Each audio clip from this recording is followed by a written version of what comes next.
Hey, salut la gang, j'espère que vous allez bien, salut la VV Familia, salut la gang de la famille crypto. Donc j'espère que tout le monde va bien, moi ça va super bien. Aujourd'hui on regarde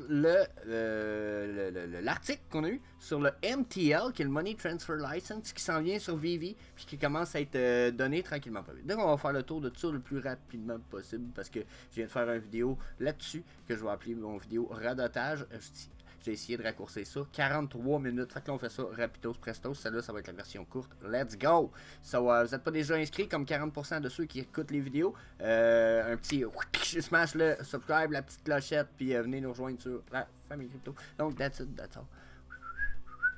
Disclaimer, n'oubliez pas, on fournit aucun conseil personnel, financier ou d'investissement. Tout contenu qui est fourni par moi ou l'équipe est à des fins de divertissement. Vous devez toujours faire vos propres recherches. Vous devez toujours consulter un expert financier avant d'investir. That's it. So, donc aujourd'hui, qu'est-ce qui se passe? Le MTL qui s'en vient, ça va être opéré par une compagnie qui s'appelle BlueSnap. Pour ceux qui veulent un peu plus d'infos sur BlueSnap, puis peut-être un peu de stock d'infos intéressantes dans la vidéo radotage, je passe quasiment 20 minutes là-dessus, maudit niaiseux. Donc, allez voir ça. That's it, that's all. Aujourd'hui, BlueSnap, c'est ça. Ils nous disent comment ça va marcher. Bon, déjà là, ça va marcher avec le site web qu'il y a ici. Il va falloir absolument que vous utilisiez ce site web-là pour le cash-out. Il n'y aura pas d'autre solution, du moins pour l'instant. Il n'y en est pas proposé d'autres, c'est celle-là. Là, il y a un autre petit disclaimer. Ne cliquez presque jamais sur des liens comme ça quand il s'agit de votre sécurité. Vous copiez les lettres, vous les écrivez avec vos doigts sur les claviers nécessaires. Moi, je suis un créateur de website. Je peux vous dire, je peux mettre le lien Pornhub en dessous de ça. Vous allez vous ramasser en dessous d'un autre lien, même s'il est écrit http://omi.vv.me.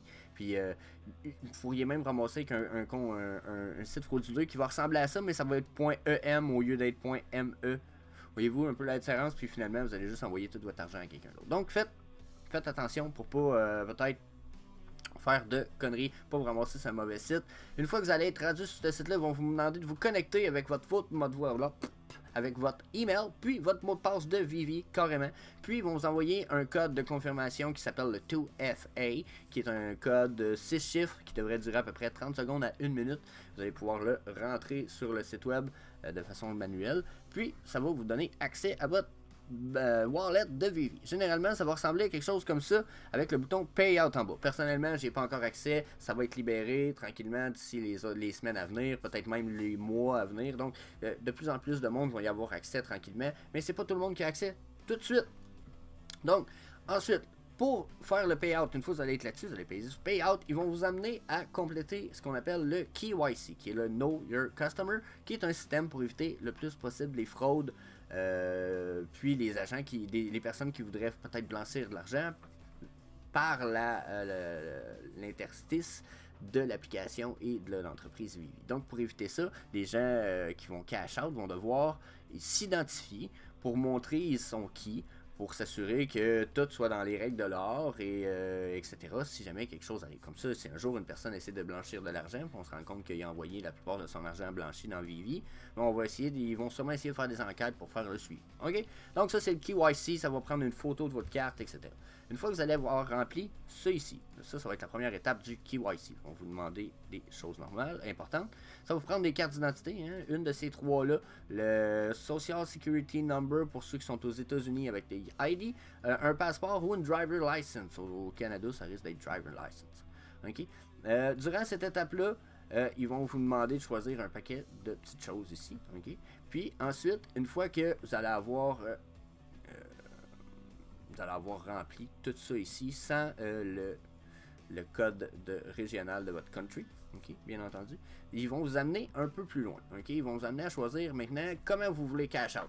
Voulez-vous de l'argent canadien, de l'euro ou des autres, ou du US. Okay? Donc pour l'instant, c'est les values qui sont accessibles. Ils vont en avoir d'autres dans le futur. Si vous voulez, exemple, je vais vous donner un exemple qui n'existe pas. Vous voudriez, votre pays marchera en francs. Les francs n'existent plus, mais c'est un exemple. Puis vous dites, ben moi j'aimerais ça envoyer en euros dans ma banque, puis que ma banque me le transfère. Il va falloir faire appel à votre banque pour leur demander si c'est possible, puis dans quelle mesure c'est possible. Puis ça va être quoi les frais reliés à tout ça? Parce que ça reste un échange d'une monnaie contre un autre, donc normalement il y a des frais. Ok? Donc ils vont vous demander quelle valeur vous voulez prendre. Ensuite, ils vont vous demander quel compte de banque vous voulez associer avec ça. Envoyez ça dans un compte de banque. Puis, ensuite, une fois que tout ça va être rempli, là, vous allez recevoir un email. Okay? Là, c'est là où vos cartes d'identité que vous avez prises dans le passé vont devenir nécessaires parce que dans cet email-là, que vous allez devoir vous assurer qu'il vient bien de Blue Snap puis que vous êtes bien sur un lien secure, là, parce que vous pourriez avoir tombé sur un email frauduleux, bien entendu, on le répète. Mais une fois que vous allez vous être assuré que vous êtes bien sur le bon site, ils vont vous demander d'envoyer les preuves de votre identité. Puis, une fois que tout ça va être envoyé, ça peut prendre jusqu'à 5 jours ouvrables, ce qui veut dire des jours de semaine, ce qui veut dire normalement du lundi au vendredi, à moins d'un congé férié. OK? Donc, ça peut prendre quand même normalement une semaine et demie avant d'être confirmé quand on fait une demande de KYC. Ça peut prendre moins, mais ça peut aller jusque-là. Donc, faites pas le saut si ça vous arrive que ça prend du temps. Une fois que ça allait être en attente de confirmation, ça devrait être l'écran qui va vous afficher sur votre wallet du site web. Okay? Une fois que tout ça va être réglé, vous allez pouvoir faire une demande de payout. Une fois que vous allez être accepté. Une fois que cette demande de payout-là va être faite, la gang, vous allez request payout. Okay? Il va y avoir des choses à prendre en compte, mais on en parle un petit peu plus loin dans la vidéo. Okay? Une fois que vous allez faire votre demande de payout, il va falloir que vous fassiez une demande de tous, à savoir combien de gemmes vous allez vouloir retirer, etc. Mais vous allez devoir prendre en compte de prime abord deux choses importantes. Il y a un frais de 10% par transaction. Ça veut dire que si je prends 100$, en théorie, eux, ils m'en donnent juste 90$. Okay? Si je veux sortir 100$ de l'application, 100 gemmes en valeur US, américaine, ils m'en redonnent juste 90$. Okay? Donc ça, en théorie, tout est normal, tout est correct. Okay? Donc, il va falloir... c'est correct, il y en a que ça va faire solide, mais on va dire que c'est correct. Okay? Donc, withdrawal amount, ils vont vous demander combien, etc. Puis, ça va être envoyé dans le moyen de paiement que vous avez choisi au début, quand que vous avez fait tout le processus de KYC. Okay? Vous allez pouvoir changer ces informations-là de banque si jamais vous pensez que vous avez des mauvaises, vous voulez changer de compte. Une fois que le KYC va être terminé, sur cette image-là ici, vous voyez, il y a le Edit Payout Method. Vous allez pouvoir changer les informations de votre banque si jamais vous vous êtes trompé, vous voulez changer, quoi que ce soit. OK? Une fois que ça va être fait, probablement que ça va être... Peut-être qu'il va y avoir une demande de confirmation. Ça n'a pas été dit dans l'article, d'après ce que j'ai pu comprendre. Mais il y avait l'air de dire que ça va être très simple de pouvoir changer le compte ou encaisser. OK? Donc, ensuite, il y a une deuxième chose à prendre en compte, c'est que là, il y a une limite de 50 000 gemmes de retrait. C'est une limite de 50 000 gemmes, ce qui veut dire 50 000 $ américains, par semaine de 7 jours. Là, ils n'ont pas parlé de semaine ouvrable, mais quand même, c'est un maximum de 50 000 gemmes par transaction aussi, de toute façon. C'est ce que ça veut dire. Mais si vous avez atteint, vous avez 3 retraits qui équivalent à 50 000, vous ne devriez plus être capable de retirer pour un moment de temps X. Je ne sais pas exactement comment ça va fonctionner. Si vous faites plusieurs retraits vis-à-vis à chaque jour, peut-être qu'éventuellement vous allez avoir des fonds qui vont être débarrés. Ou si c'est vraiment à chaque semaine, il y a une possibilité du lundi au dimanche, par exemple, de retirer 50 000 pour tout le monde. Je ne suis pas certain de comment ça va fonctionner sur cette mesure-là, mais on s'entend, c'est juste une limite de base qui va vous permettre environ 200 000 $ de retrait par mois, ce qui, j'avoue, va créer beaucoup de problèmes et de difficultés pour ce qui est de manger. C'est pas beaucoup d'argent pour manger 200 000 $ par mois, donc je comprends certaines personnes d'être pris la main au cou en ce moment, mais on va continuer sans trop parler de ça, ok? Donc, ok. Ensuite, là, il y a d'autres choses qui sont à prendre en compte. Une fois que vous avez fait la demande de paiement, ça peut prendre de 5 à 15 jours ouvrables, ce qui veut dire probablement un mois, avant que vous receviez l'argent dans votre compte. Okay? La raison est assez simple, il fonctionne avec le système SWIFT. Le système SWIFT, c'est le plus sécuritaire pour l'instant au monde, celui le plus utilisé par les banques, celui qui risque d'être remplacé par XRP un jour, mais pour l'instant, c'est SWIFT. Il est très lent, il est coûteux, et voilà. Okay? Donc, c'est le pourquoi ça se peut que ça prenne du temps. Ensuite, là c'est là où l'étape est un peu moins le fun. Les gens vont se mettre à chialer et à se plaindre un petit peu. C'est que là, il va y avoir pas mal de FUDs ici puis de mauvaises nouvelles. Okay? Donc, déjà, la première nouvelle, pour ceux qui savaient, pour ceux qui avaient compris, il y a un 10% de frais. Okay? Ensuite, l'autre mauvaise nouvelle qu'on savait déjà, vous pouvez juste, pour l'instant, retirer 50 000 gemmes à toutes les semaines, à toutes les périodes de 7 jours. Donc, probablement, ce que ça veut dire, c'est que du lundi au dimanche, c'est 50 000 gemmes. Si tu as retiré 25 000 là, 25 000 là, tu pourras pas au milieu de l'autre semaine en retirer un 25 000. D'après moi, ça va être à chaque semaine, il va y avoir une limite de 50 000 pour tout le monde. Donc, il va falloir être rapide. Si vous avez manqué une semaine, ou ce que vous n'avez pas retiré 50 000 puis vous auriez pu, ben, la semaine d'après, vous ne pourrez pas sortir 70 000. Comprenez-vous? C'est 50 000 par semaine. D'après moi, c'est ce que ça veut dire. Ensuite, les deux autres grosses affaires négatives. Déjà, first of all, j'ai envie de commencer par le 2. First of all, ça prend 50 gems minimum si vous voulez retirer n'importe quel argent et l'envoyer dans votre compte. Vous ne pouvez pas retirer en bas de 50 gems. Donc, quelqu'un qui dit « Ah, moi j'ai 10 gems, je ne sais plus quoi faire avec ça dans mon application, je vais retirer ça, moi, ces 10 gems-là. » Vous ne pouvez pas. Ça prend 50 gems pour retirer de l'argent minimum. Donc ça, c'est une autre histoire que les gens vont faire « Oh my God, ça fait chier. » Okay? Dernière affaire, selon moi, qui est la plus importante, c'est que ça vous prend une balance de 1000 gems dans votre application pour pouvoir avoir accès à retirer de l'argent, pour avoir accès à transférer des gems en argent. Puis pour ce faire, ça en prend 1000. Ça veut dire que si vous vouliez retirer 50 gems, vous ne pourrez probablement pas le prendre sur le 1000. Ce que ça veut dire, c'est que si vous voulez retirer 50 gems, ça vous prend 1050 gems dans votre application. OK? Donc, à partir de ce moment-là, vous allez avoir accès à retirer 50 gems. Par contre, réfléchissez un petit peu. Sur le 50 gems, vous allez perdre 10%. Donc, il vous en reste 45. OK? Donc, sur les gems que là, ça en fait quand même un petit peu. Ensuite, il y a une autre grosse affaire qui est à ne pas négliger, puis il va falloir que tout le monde fasse attention à ça.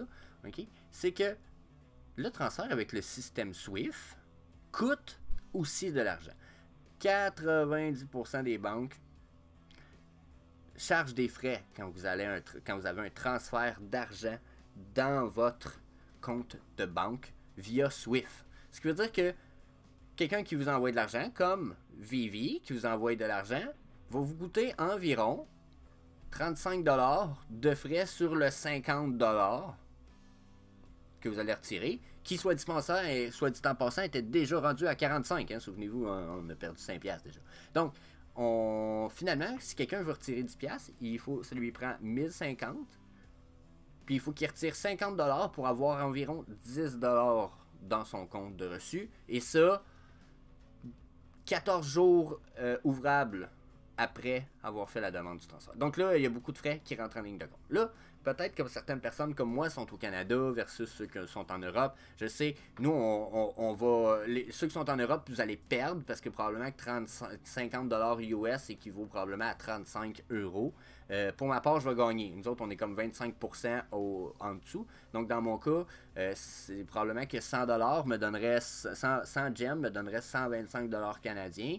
Mais j'aurais sûrement des frais de 50$ à payer au lieu de 35$. Parce que moi, les frais canadiens, ils risquent d'être plus grands que ceux américains. Ça risque pas d'être 35$ canadiens, ça risque d'être 50$ canadiens. Donc, sur mon exemple 125 que je vais recevoir, je vais sûrement avoir, sur mon 100, je vais perdre 10, ce qui veut dire 90. Je rajoute 25% à ça, je risque d'être à l'entour de 110$ qui est supposé être déposé. Mais là, j'ai 50$ de frais pour Wire Swift à payer. Donc, il va m'en rester 60. Donc, vous voyez que je ressors 100 gems, il me reste 60 gems, c'est 40% de perte en frais. C'est sûr que vous allez me dire, là, on part sur 1000$, sur 100$, Jess.